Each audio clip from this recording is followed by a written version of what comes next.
Salut tout le monde. Aujourd'hui, on plonge dans la vie d'un des personnages les plus fascinants de l'histoire, Napoléon Bonaparte.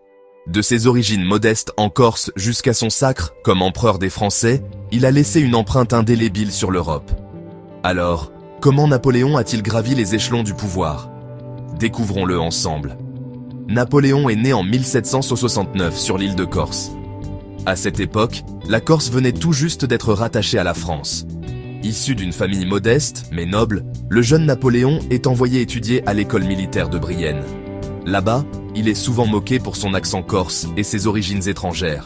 Mais malgré les railleries, Napoléon se distingue rapidement par son intelligence et son ambition. La Révolution française éclate en 1789, plongeant le pays dans le chaos. Napoléon y voit une opportunité en or.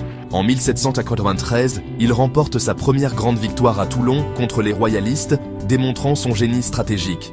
Son talent ne passe pas inaperçu et, à seulement 24 ans, il est promu général. Une ascension fulgurante, n'est-ce pas? En 1796, Napoléon mène une brillante campagne d'Italie, battant les Autrichiens et devenant une légende. Il épouse Joséphine de Beauharnais, une femme influente qui lui ouvre les portes du pouvoir.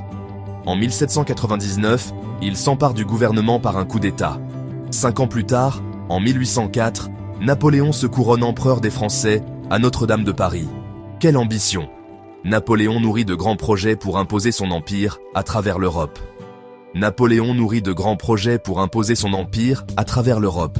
Ses armées enchaînent les victoires. Austerlitz en 1805, Iéna en 1806, Eylau en 1807. Il redessine la carte de l'Europe et met en place le Code Napoléon, une réforme juridique encore en vigueur aujourd'hui. Mais sa soif insatiable de conquête sera sa perte. En 1812, Napoléon commet une erreur fatale, l'invasion de la Russie. En 1812, Napoléon commet une erreur fatale, l'invasion de la Russie. L'hiver rigoureux et la tactique de la terre brûlée employée par les Russes déciment son armée. Contraint à la retraite, Napoléon est forcé d'abdiquer en 1814.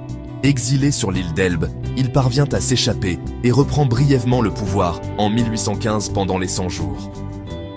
Cependant, sa défaite finale a lieu à Waterloo face aux Britanniques. Napoléon est de nouveau exilé, cette fois-ci sur l'île lointaine de Sainte-Hélène dans l'Atlantique. Il y passe le reste de ses jours à rédiger ses mémoires. Napoléon meurt en 1821, mais son héritage perdure. Génie stratégique, homme d'État visionnaire, mais aussi conquérant impitoyable, Napoléon Bonaparte a changé le cours de l'histoire. Aujourd'hui encore, il reste une figure emblématique de l'histoire de France et du monde. Son ambition l'a mené au sommet du pouvoir, et à sa chute finale. Mais une chose est sûre, son nom ne sera jamais oublié. Comme Napoléon lui-même l'a dit, impossible n'est pas français. Merci d'avoir regardé. N'oubliez pas de liker et de vous abonner pour plus d'histoires fascinantes. À la prochaine. Napoléon Bonaparte, un nom qui résonne à travers les âges. Un homme dont les actions ont façonné le destin de nations entières. Sa vie est une leçon de persévérance, de stratégie et de vision. En étudiant son parcours, nous comprenons mieux les complexités de l'histoire et les forces qui ont sculpté notre monde moderne. Alors, continuons à explorer ces récits captivants et à tirer des enseignements de ces figures emblématiques. Merci encore de votre soutien et à très bientôt pour une nouvelle aventure historique.